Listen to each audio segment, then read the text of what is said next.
तुम्हाला सुद्धा HSC बोर्डामध्ये 95% पेक्षा जास्त गुण मिळवायचे, तर तुम्हाला सुद्धा फिजिक्स विषयामध्ये 95 मार्कापेक्षा जास्त मार्क्स मिळवावे लागतील. यस, बघा आता तुम्हाला वाटतच असेल की सर 95 मार्क्स मिळवणं म्हणजे खूप मोठी गोष्ट आहे. येस, ऑब्विसली खूप मोठी गोष्ट आहे. पण जर तुम्ही अशी स्ट्रॅटेजी फॉलो केली, असा जर पॅटर्न फॉलो केला, जर तुम्ही ट्रेंड अनालिसिस पाहिला आणि त्याला जर फॉलो केलं, तर तुम्हाला 95% घेण्यापासून, तुम्हाला फिजिक्स मध्ये 95 पेक्षा जास्त मार्क घेण्यापासून कोणीही रोखू शकत नाही. आणि म्हणून हा व्हिडिओ शेवटपर्यंत बघा, कारण आज हाच पेपर पॅटर्न, हाच ट्रेंड अनालिसिस आपण समजून घेणार आहोत आणि छोट्या छोट्या गोष्टींचा विचार करून कसा अजून आपला अभ्यास वाढवता येणार आहे याच्याबद्दल चर्चा करणार आहोत. पण त्याच्या आधी जर तुम्हाला फिजिक्स विषयामध्ये 90 मार्कापेक्षा जास्त गुण मिळवायचे आहेत आणि तुम्हाला टोटल HSC मध्ये 75%, हा तर जेईचा क्रायटेरिया आहे, आपण तर म्हणून 95% पेक्षा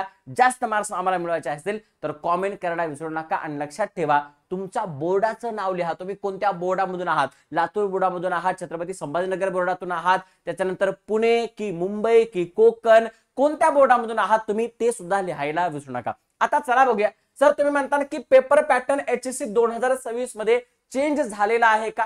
तर मुळीच नाही. पेपर पॅटर्न अगदी तोच आहे, मात्र त्या पॅटर्न मधला पॅटर्न चेंज झाला आहे. तो काय आहे ते मी तुम्हाला सांगतोय. बघा, अगदी तुम्हाला माहित आहे आपल्या पेपर पॅटर्न मध्ये 30 मार्क हे प्रॅक्टिकलचे असतात आणि थेरी मार्क हे किती असतात? 70 मार्क हे थेरीसाठी असतात. किती असतात? 70 मार्क हे थेरीसाठी असतात. बरोबर, ही गोष्ट तुम्हाला सगळ्यांना माहित आहे. आता या 30 मार्कामधले आपल्याला 28 किंवा 29 तर 100% पडणार आहेत. बरोबर आहे. आणि 30% तर हे 95% विद्यार्थ्यांना पडतात. बरोबर आहे. आता तुम्ही म्हणता सर आपली जी काही घोडदौड आहे ती या 70 मार्कासाठी सुरू आहे आणि हे 70 मार्क आपल्याला 4 सेक्शन मध्ये डिवाइड केलेले आहेत. Section A, section B, section C आणि सेक्शन डी. बरोबर आहे. बघा, आता तुम्ही म्हणता सर सेक्शन ए मध्ये असं काय येणार आहे, काय चेंज होणार आहे? लक्षात ठेवा, सेक्शन ए मध्ये तुम्हाला 10 MCQ मिळतात. प्रत्येक MCQ हा 1 मार्काला असतो, म्हणजे 10 मार्काला 10 MCQ. लक्षात ठेवा, त्याच्यातले 7 MCQ थेरी असणार आहेत आणि 3 MCQ हे न्यूमेरिकल असणार आहेत. म्हणजे परत तिथं जो आपला पेपर पॅटर्न आहे तो कॉम्पिटेटिव्ह बेस कडे जात आहे. म्हणून लक्षात ठेवा, MSTCT JEE नीट सोबतच आपल्याला याचा सुद्धा खूप कॉम्पिटेटिव्ह लेवलनं अभ्यास करावा लागणार आहे, कारण इथे 3 न्यूमेरिकल्स आपल्याला विचारले जाणार आहेत. आता पुढे बघूयात, याच सेक्शन ए मध्ये जे आपलं सेकंड 8 मार्काचे प्रश्न आहेत, तिथे आपल्याला 8 प्रश्न विचारले जाणार आहेत व्हेरी शॉर्ट आन्सर मध्ये. म्हणजे काय? एका वाक्यात ते 2 वाक्यात उत्तरे लिहा. आणि याच्यामध्ये सुद्धा 6 थेरी क्वेश्चन आणि 2 न्यूमेरिकल्स आहेत. म्हणजे परत या प्रश्नामध्ये सुद्धा न्यूमेरिकल्स विचारले जाणार आहेत. म्हणून लक्षात ठेवा, तुम्ही फिजिक्स करत असाल किंवा केमिस्ट्री करत असाल, न्यूमेरिकल बेस क्वेश्चनवर जास्त फोकस आपल्याला करायचा आहे. आणि मी सांगितलं होतं न्यूमेरिकल्स हे कुठून येतात, तर न्यूमेरिकल्स हे तुमच्या टेक्स्ट बुक मधल्या सॉल्व्ड एक्झाम्पल आणि बॅक एक्झरसाइज मधून येतात. त्याला जास्तीत जास्त आपल्याला प्रॅक्टिस करायचं आहे. बरोबर आहे. याच्यानंतर सेक्शन बी चा आपण ज्यावेळेला विचार करतो त्यावेळेला क्वेश्चन नंबर 3 to 14 मध्ये आपल्याला किती प्रश्न? आपल्याला 16 मार्क असतात.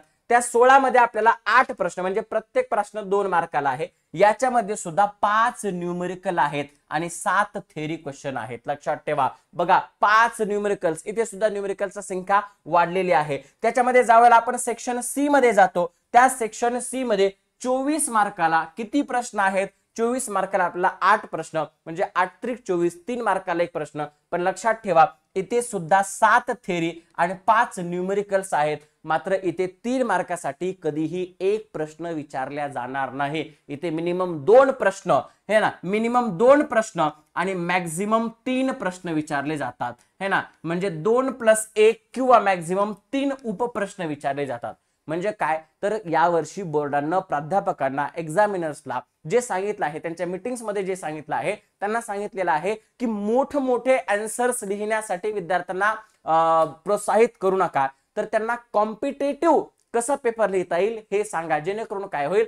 कॉपीला आळा बसेल. काय होईल? कॉपीला आळा बसेल आणि विद्यार्थ्यांना कॉम्पिटेटिव्ह विचार करता येईल, केस बेस विचार करता येईल आणि कॉम्पिटन्सी बेस विचार करता येईल, जे आपण सीबीएसईच्या धर्तीवर जात आहोत, बरोबर आहे. आणि सेक्शन डी चा जर आपण विचार केला तर लॉंग आन्सर क्वेश्चन आहेत, मात्र इथे सुद्धा खूप मोठी प्रश्न आपल्याला विचारले जाणार नाहीत. तर इथे सुद्धा बघा आपल्याला किती 3 प्रश्न 12 मार्कासाठी, म्हणजे 4 मार्काचा इथे एक प्रश्न आहे, मात्र त्याच्यामध्ये सुद्धा आपल्याला उपप्रश्न विचारले जाणार आहेत. म्हणून जास्तीत जास्त मोठे प्रश्न वाचत बसण्यापेक्षा, उत्तर पाठ करत बसण्यापेक्षा कॉम्पिटन्सी बेस विचार करा. आणि एचएससी बोर्डाबरोबरच जर तुम्ही एमएसटी सीटीचा अभ्यास जर करत असाल ना, तर अजून खूप म्हणजे काय, दह्यामध्ये साखर आपण म्हणू त्याला, बरोबर आहे. येस, तर असा पॅटर्न आहे, तो पॅटर्न नीट लक्षात ठेवा, ट्रेंड अनालिसिस समजून घ्या आणि त्याच्या पद्धतीने तयारी करा. आणि सगळ्यात महत्वाचं, अजूनही 12वीचा फॉर्म भरला नसेल तर वाट कसली बघताय, पटकन जा महाविद्यालयात आणि 12वीचा फॉर्म भरा.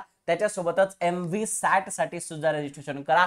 MV सॅट काय आहे, मेगा वेदांतो स्कॉलरशिप ऍडमिशन टेस्ट, ज्यामध्ये तुम्हाला भेटू शकतात करोडो रुपयांचे कॅश प्राइजेस, करोडो रुपयांची स्कॉलरशिप, आयफोन, आयपॅड एका फ्री रजिस्ट्रेशनवर. फ्री रजिस्ट्रेशन करायचं आहे आणि आमच्या ऑफलाईन सेंटरवर टेस्ट द्यायची आहे. तुमच्या सगळ्या ज्युनियर्सला सुद्धा ही लिंक तुम्ही शेअर करू शकता. All the best. और कमेंट करना है 95+ in physics. All the best.